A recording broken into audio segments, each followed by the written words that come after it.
I'm Duncan Ferguson and you're watching Toffee TV. Welcome to Toffee TV with me, Ped, Baz. This is the final word for Everton 1, Crystal Palace 1. Hip hip hooray. It is my birthday. But what a crap. Many happy returns, what a crap was. Thank you, sir. What a crap result, I'm afraid to say. Disappointing. I'm disappointed. You're disappointed. I know some people whose glasses are a little bit more half fuller than us will say that this game was purely down to bad luck that we didn't get the 3 points. But being an Evertonian of many, many, many years, I'm just used to this now. Used to having good sides that don't win games. It was bad luck if you want to look at the crossbar and the post and Wayne Hennessy pulling Gordon Banks-esque saves out at the top. It must be like to have a goal if does that. I think there's a couple of ways of looking at it, isn't there? You can look at it in isolation and say, yeah, it was unlucky. It was Everton played well. Crystal Palace had a good side. We knew that. You know, they didn't do anything that surprised us, I don't think, last night. And a point from coming from behind late on to get a point isn't a bad result. That's fine. And that's in isolation, no problem with that. But when you throw it on the back of Bournemouth, you know, and Swansea and West Ham and Watford and Liverpool, and you think we've dropped points in those games that in a season where the Premier League is wide open, top four is wide open, it really, really frustrates. And the other thing is, I just knew when Liverpool lost Sunday, we tend not to win the next day. But I don't know, it depends how you look at it, I suppose. You can look at it and go, we played really well, we didn't win the game, we're unlucky, we move on. Or you can look at it and just think, oh, I always get caught up in the missed opportunity. And I think for me, we need to kind of start delivering now. That's how I look at it. You're right what you say. In the isolation of the game itself, we were very, very unlucky. You know, Rom smashes the post in the first half and you think, so if that didn't just go in. Yeah, he hit it so hard that it just ping. It was. Then he smashes one off the bar in the second half just after they'd scored. You know, there was a header that went onto the post by one of their defenders, and you're thinking, you know, the Hennessy save from Cleverley was just unreal. I was right behind that. It was absolutely unreal save. And if you take it like that, you think, yeah, we were really unlucky. But at the same time, like you just said, you've got to be ruthless. And okay, last night we were unlucky, but Bournemouth, like you said, we weren't unlucky at Bournemouth. We were naive. Swansea, that was another game we should have got 3 points. And Liverpool, Watford maybe first game of the season. I threw West Ham in there, and I only threw that in there because I don't think we wasted 3 points at West Ham, but we had opportunities, and we just, for me, Everton just don't nick enough games, and that ultimately. Well, that's what I'm saying. We're not ruthless enough. We don't put teams to bed, and we give opportunities to opposition teams all the time. We are very, very. We're a very cavalier team. We know that. We understand that. That's what we're based on because we've got so many young players inside. But that can be the undoing of us because last night I thought, as much as we love ripping Pardew, not Palace, but we love ripping Pardew, he set up really well against us, and you know they defended magnificently. Don't care what anyone says. Brilliant. You know we played really, really well, but every time a ball was fizzed in the box, Scott Dann just put his foot through it. And Delaney. They defended really, really well. They've got a really good base to play from, and then they break from that. Yeah. It was almost like it's like two opposites of styles. Not that there's anything wrong with Palace. They're not long. Well, no. Sometimes they're long ball, but they play on the break. Yeah. And it suits them. That's why they're the best away team in the Premier League at the moment. But we've got to be better, and we've got to find a way. I know. We, you know, it's not all doom and gloom. You know, we beat Villa, we beat Sunderland recently heavily, but we've drawn the second most games, 7 draws. What are we in 9th place? I think there's only Spurs who have drawn more with 8, but they've only lost 1.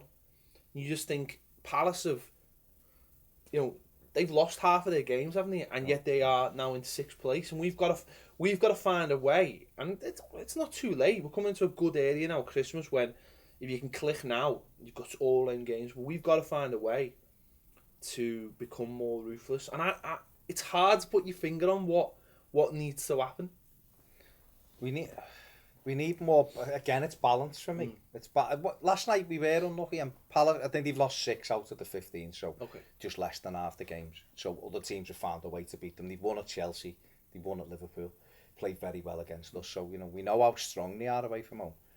But for us, it's keeping the opportunity alive and not allowing ourselves to drop away too much. Like you say, we've drawn 7 games now. A couple of wins out of them and a couple of defeats even, you find yourself shooting up the table more. We've got to get the balance right. The ruthlessness is right. The manager's substitutions are key in certain games, and we're falling below the wayside in that. And the other thing, I think, last night we were just too intricate in the first half. There was times when you're thinking, just put your foot through it, and they're playing, and it's lovely to watch, but there's a time and a place to play that kind of football. And if you're 2-0 up, 3-0 up, great, do the little back heels and over back heel it and go for clever little balls, reverse passes. Other times, just put your foot through the ball, and it's them opportunities. The Lukaku one, which hits the post. On another day, that it's the post and goes in. Or it's the goalie. Or it's the key, or whatever, and you're straight in and you're up and running all out. They're so good on the break.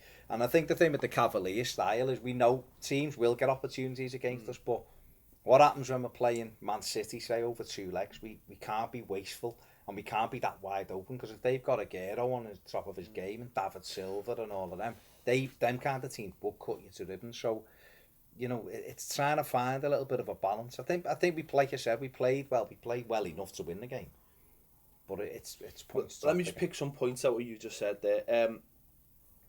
The Cavalier style, we know that's what makes this team what it is.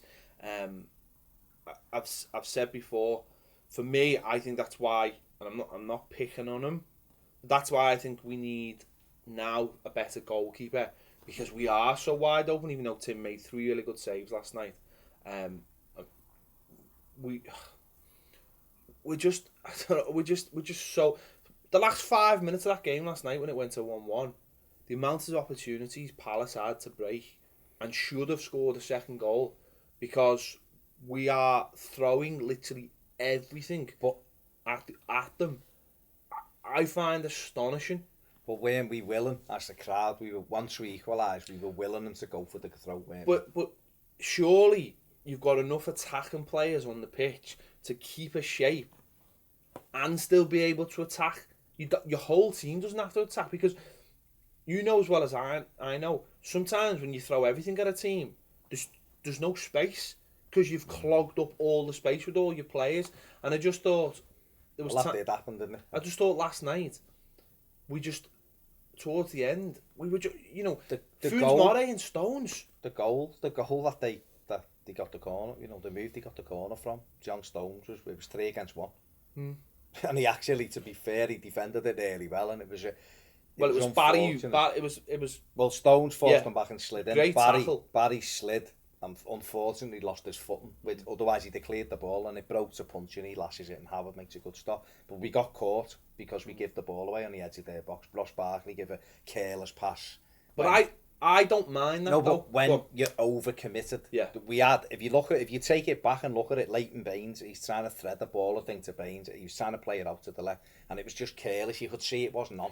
And I know, look, go on. Risky passes from Ross, that's fine, no problem, because that's how you undo defenders, with the risky pass. If it's just a normal ball all the time, then everyone can read it, so it's easy to defend. So sometimes you're trying to thread a ball through someone's legs, or you're trying to play a clever little ball. But all I'm saying is, against a team like that, they broke very quickly, didn't they? Do you think that's where we missed James McCarthy? Because that goal, there was John Stones and there was Foons Mori. I thought Foons Mori was very naive by charging into there and trying to close down a player. And he's got the momentum is with the player with the ball there, because he's running that way, and Foons, and he only has to go past him and he's gone. That left John Stone. But I just thought, without putting any blame on the centre-backs, that's why you have 2 holding midfielders. And there wasn't a holding midfielder at that point. And you think, James McCarthy, that's what he's good at. He sniffs out those things because of his ability. I think in 3 weeks, cleverly gets back. I think it was because for me. I'm not blaming cleverly. But he's in there. He's in there with Barry, and this. You see, I don't know, because we're probably going to make ourselves look stupid there, because we've said... what we've said is we don't need 2 holding midfielders at home. Well, and last night we had a holding midfielder and we had someone who likes to get on the end of things. We didn't have any holding midfielder in that. That's what I'm saying. But Barry's the first person back. A proper holding midfielder sits in front of the back four. Barry was the first person back, wasn't he?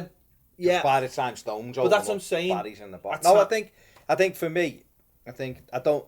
Yeah, James McCarthy would have tracked back, but I don't know whether anything different would have played out from it, because we give a loose ball away on the edge of their box. So we kick the ball straight to their player, who then plays it out. And then, like you said, Funes Mori, really what he should do as a centre-half is he shouldn't leave John Stones alone. So he should have just stayed on the halfway line and backed almost until we got to... And then Gareth Barry would have... He went in, like you said, he was naive, he was stupid. Because he dives in, he goes running after the ball. He's got no right to charge after, really. And it's being clever. Jagielka wouldn't have chased that ball into and I'm not having a go. No, he's naive. I think he's done well, but there's a time and a place to go and close. I thought he had a poor game, Funes Mori. I've got to say, I didn't think any, apart from Coleman, I didn't think any of the back four played well. I think Stones on the ball he's Pele. You look at him and it's so exciting. And that one in the first half, I was just shouting to him, stop it. Because when he goes past 3 players like that, it's getting behind, and that Barcelona are wetting the lips and Man City and everyone. But I think defensively, he looked a little bit. He needs a leader next to him, I think. Yeah, I've said this for a But few they've done weeks. okay. They've done well. No, I just thought last night they were a little bit. They were caught out by. No, a different way. Well, I think Brendan Galloway in the first half needed some protection. Well, we say that every week. I think the only thing with me with Galloway is, and he only got like a 6 on the ratings thing I done last night, because I think he done okay up to a point, because I rate Balassi. I've rated him for 3 seasons. I rated him when he was in the Championship, tearing it up, because he's got everything. He's powerful, pacey, he can turn, he can shoot. And I think in the first half, they caused us problems down that side, and I think Brendan's inexperience told last night. And there's not been that many occasions when it has, to be fair to him. So he probably needed someone in front of him to keep that experience going. And I think the back, then 3 of the 4. I thought Coleman was excellent on the other side. I thought he looked like he was getting back a little bit to what we know about. I mean, has he scored a goal this season, or if he has, he hasn't. I don't think he has he? No. And that's unlike Seamus, because he normally weighs in with goals. I mean, he had about 6, I think, this time last year. So if we can get him scoring a game, then that's the back 4. But I think you're right. I think the leader, there needs to be a leader. But then we've said that. It's experience, isn't it? It's about getting experience. They're all young. Coleman's 27, but he's on the other side. But I just think when you talk about holding midfielder, I just think sometimes we should have a holding midfielder who just holds. Doesn't necessarily join. That's what I'm saying with the Cavalier style. When we're in the box, it's almost like, I know Barry does it a lot, and I'm surprised he wasn't there. It's like they should just be like the third centre half. Like they should just sit in front of the goal. For our goal, he jumped over the ball, didn't he? That's how advanced he was. Oh yes, that's well, he actually touches it. No, he touches it. Oh, did he give it to him? The assist has been taken off. Well, actually, the touch does actually put it more. It probably was going to the goalie. So it was actually Barry's assist. So that's So I've just seen where I was, Delafay's flied it across, and he it did take a little nick of him. The thing, I mean, I think the players realise at times as well, though, that it's a game we want to win, and I think you can get carried away with getting into the box. And I think, I mean, I can't really remember where Gareth Barry's positioning was when Barkley gave the ball away, or whoever it was who gave the ball away, but he got back into our box pretty quick, so we can't have been that far forward. I think Funes Mori committing. He's caused. I mean, to be fair, Mori's caused the situation by committing. He's gone chasing after the ball that a young defender would do. Do you know what I mean? Lack of experience. He's gone. Yeah, but I thought first half, I thought we played quite well. I thought they were dangerous on the break, but we know. I mean, Tim Howard, as much stick as we give him, makes it brilliant stuff from Conor Wickham at 0-0. People will go, I've seen someone say, "No, yeah, but it was an easy set." It was instinctive, it wasn't easy. It was a good stop for me. It was a good save. It was a great ball in. Good header by Wickham, and it's a good stop. But I thought, other than that, I thought Everton were on the front foot all the time. I thought we controlled the game, but that's what you'd expect from us, to control the game. And that's what they'd expect from us, Palace. But that's the way they play away from home. They have Conor Wickham, who is effectively what people want Romelu Lukaku to be. This big lad who stands up front and is the platform for the rest of the team to build on. I know which one I'd rather have. He just doesn't have Lukaku's goal. Yeah, I know which one I'd rather have, but that's exactly what they want. And he allows... He's the platform. If they had Romelu Lukaku in their side, they would be some side. Because they know how to defend. Yeah, I think they invite pressure on as well. I think they're a good side. I think they're a good side. Don't get me wrong. But going back to what you said before as well, about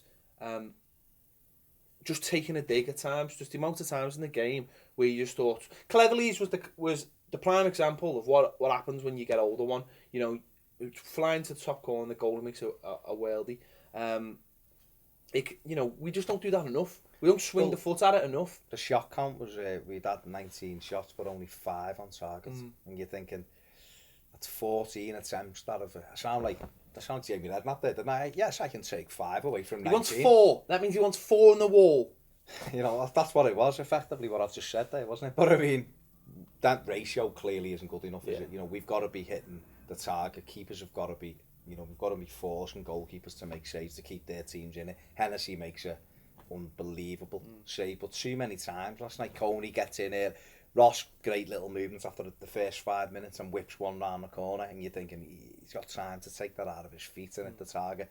And okay, pops it just wide. Never gonna have a go at him because he's pulled the trigger, but Coney on his left side should have made the keeper save, blazes it over.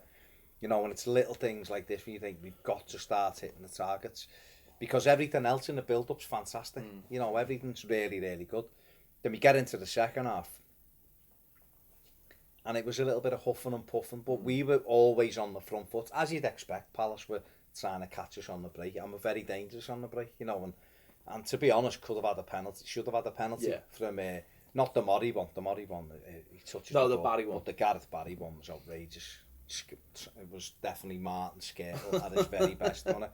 No, but we should be having more shots, shouldn't we? Because we have all that possession, and I think at times now the opposition are expecting us just to pass them to death.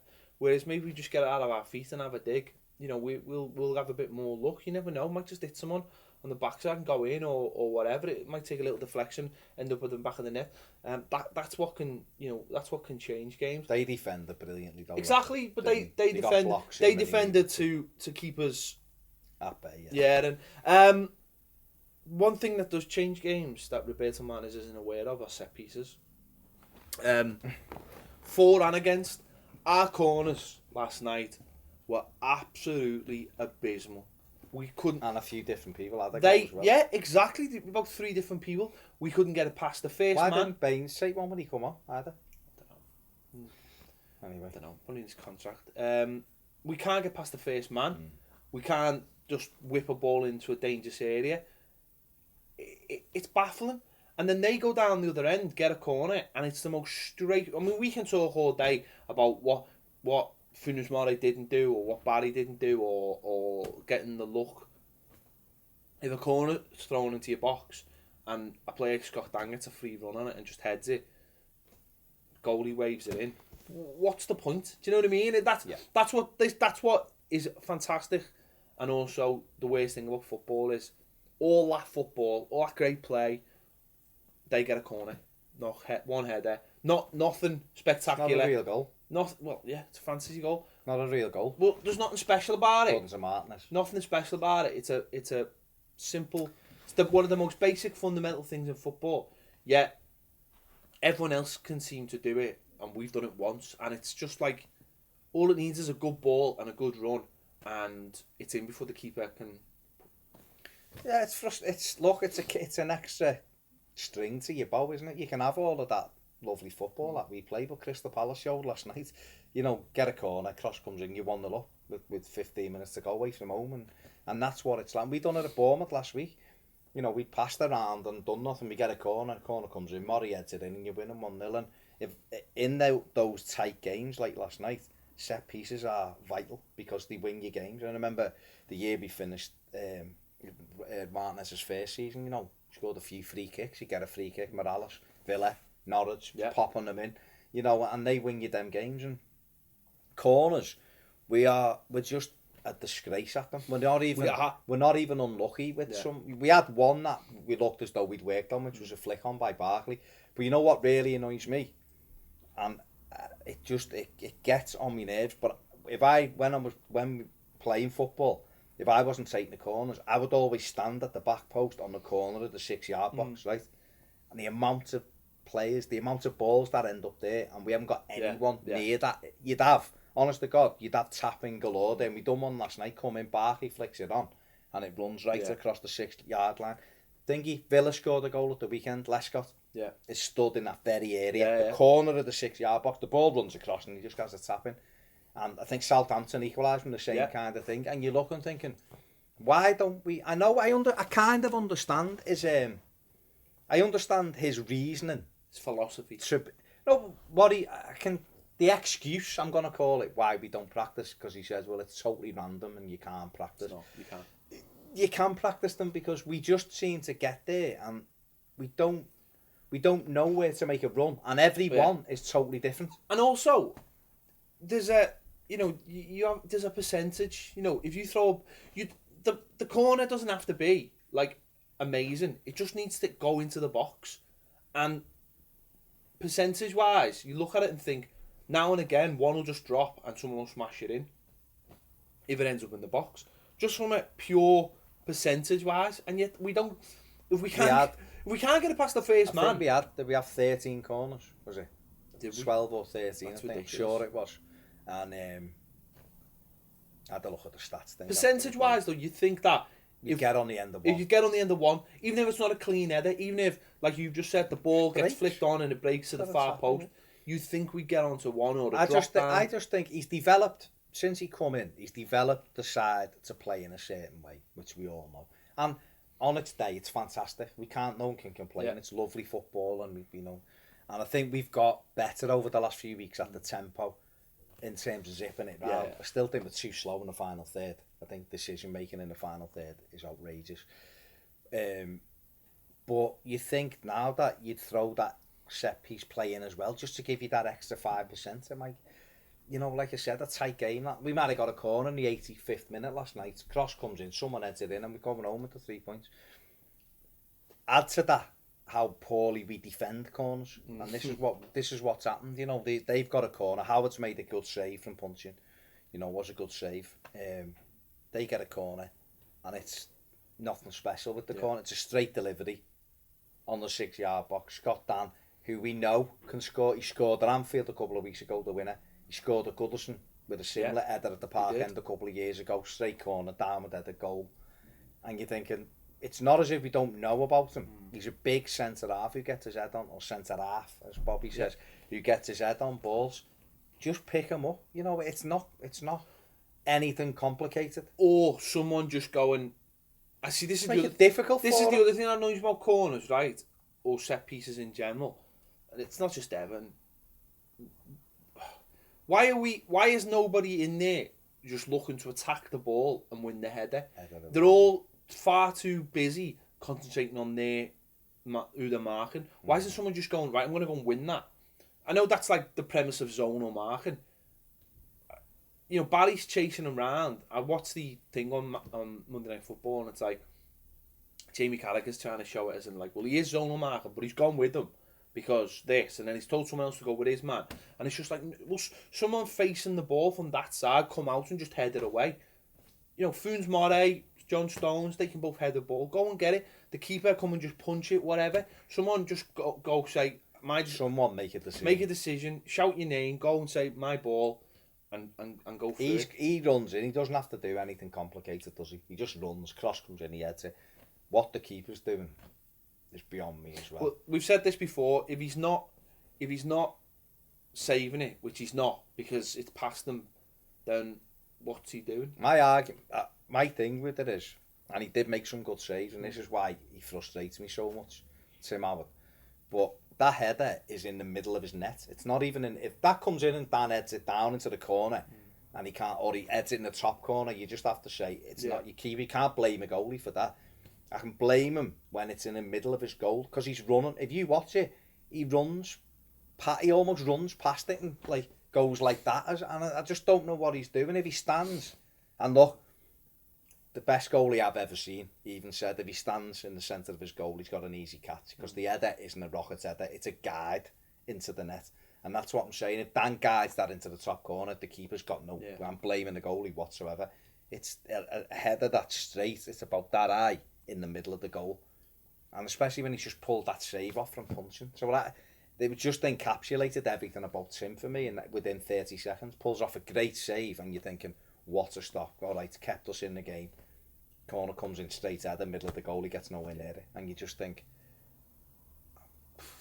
I'm just not, you know. And he did come for one in the game as well, and got a foul as well, didn't he? So, but apart from that, it was Scott Dann shouldn't be having a free header. It's not 100% Tim Howard's fault by any stretch of the imagination. One of the defenders should be coming to get that. Got to help. You know, they're too busy trying to worry about what they're doing rather than defending it. Go behind, good response straight away. Lukaku, you know, that was fantastic volley, and you know, you're just thinking, nah, it's not going to be our night. I thought it wasn't going to be our night when it hit the post and come out behind them. I thought, please tell me it's not going to be one of them nights, and this is not going to be one of them days when he's trying to get that 50 goals and it won't go in for him because he hits the bar. We have the Barkley free kick that it's Wickham and it's the underside of the bar and comes out, and you're thinking, someone's definitely hexed us here. Yeah. Well, fair play. You know what? The response was fantastic. And I think it wasn't like... I think last season it would have just been... Everyone was going, oh... But to be fair, the team kept going. I thought the crowd, the crowd didn't get angry. No, that's what I'm saying. Which is a bit strange. The fans stayed quite positive. Yeah. We kept going. And it's funny because I thought we'd messed up because there was a chance to cross and we didn't. But then Barkley, some people said Barkley had a poor game last night. I didn't think he did. I thought, like we've been saying last few weeks, he's been playing in a more rounded position and he's become a little bit more of a rounded midfielder, whereas it's not about him making the final ball. His link-up play's got a lot better, and his ball into Delafeu for the goal is fantastic. It's something that I used to rave about Pienaar about, was that ball I used to play mostly to Baines, and he played that lovely inside ball in the channel. Delafeu's got onto it, whipped a lovely ball across, which he'd done all night. Fair play, you know. Delafeu was a nuisance all night. Didn't have a great game, but he was a threat. But he was a nuisance. Some of his deliveries weren't great. Sometimes he was crossing when he should have tried to beat the defender. But he's always a threat, like we've said loads of times. He whips it across. He just gets a slight nick off Barry's instep, and it falls to Rom, and you know you wouldn't want it to fall to anyone else, would you? 1-1, you know, 50 in 100 games. Romelu Lukaku, he's lazy. He doesn't run around enough. He just scores 50 goals. Well, he never did run around enough last year. No, it's all. This makes me laugh as well. You see people like, oh yeah, but he's lazy, and you just think, yeah, it's good goals. That's easy, isn't it? No, but it's easy to say because it's like the people who go when Howard makes one save. Ah, yeah, he's brilliant. I thought he was. You just think, yeah, you just clearly don't watch football enough. Because last year he was lazy and didn't run around, but he will always get goals. This year he's been a million. He's gone up another level. You know why he's gone up another level? Because he's got someone he believes will create chances for him. So he's gone up. And last year, I think the thing with Ron was, as the season went on, I think he thought he had to do more with the ball himself. So he was less inclined to chase things down. And he was outside them and he wasn't in there in his layoff. He'd lay it wide and be ambling it. Now, he's in that penalty area, or he wants goals and he knows. And you just think every time he plays now, you just think he'll score. Give him that chance, he'll score. To get 50 goals in 100 games is fantastic. It's absolutely fantastic. And there's more to come from. We've got to create more chances for him because he will score goals. His play this year has gone up another level. I've been critical of his hold-up play. Said it many a time because his hold-up play up until this season hasn't been great. And I think he's really worked hard. And I'd say probably since the second half in the derby, his hold-up play has gone up another level. It's like, I almost feel like last season the team was built around Ross Barkley at times, but I feel like it's built around Ron now. it's with Koné on the left and Delafeu down the right. I feel like the team is just geared up to make chances for Rom. I didn't feel like that last year. It felt almost like it took him to have a kick off for Bobby last year, didn't it? He had to clear the air in about February. West Ham it was after West Ham, but he had another meeting when, I think just before Stoke, when he basically said, why don't you just create chances? Stop putting me on the wing, give me chances and I'll score goals. And fair play to Martinez, he did do, and Rom came up with the goods, and long may it continue. Yeah, so 1-1 obviously, and then it was scary the last 5 minutes. I think, look, we missed a big reason why I feel as though we didn't take the full points, and that is, after an hour, our lovable camel rider was well, subs. We're talking about subs. Was gone. Second week in a row, Koné, decent game, nothing spectacular. He's playing on the left, and you got Balassi, and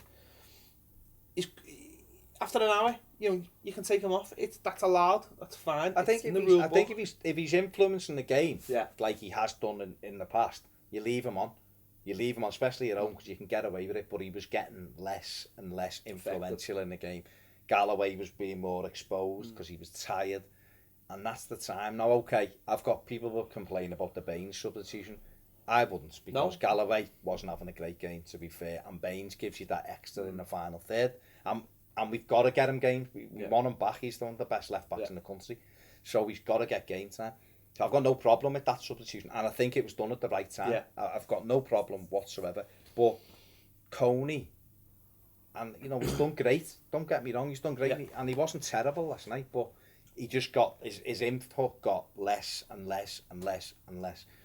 And when you're looking in them games when it's tight, you've got to look for a different key sometimes to get round them. And I just think it was crying out for me for Kevin Morales. I know, look, whatever's going on, I don't know, but something is clearly going on. A lad has gone from a guaranteed starter in 12 months ago to being literally signed the contract as well. Signed a new deal in the summer, and we thought, right, he's put all that penalty nonsense behind him from West Brom.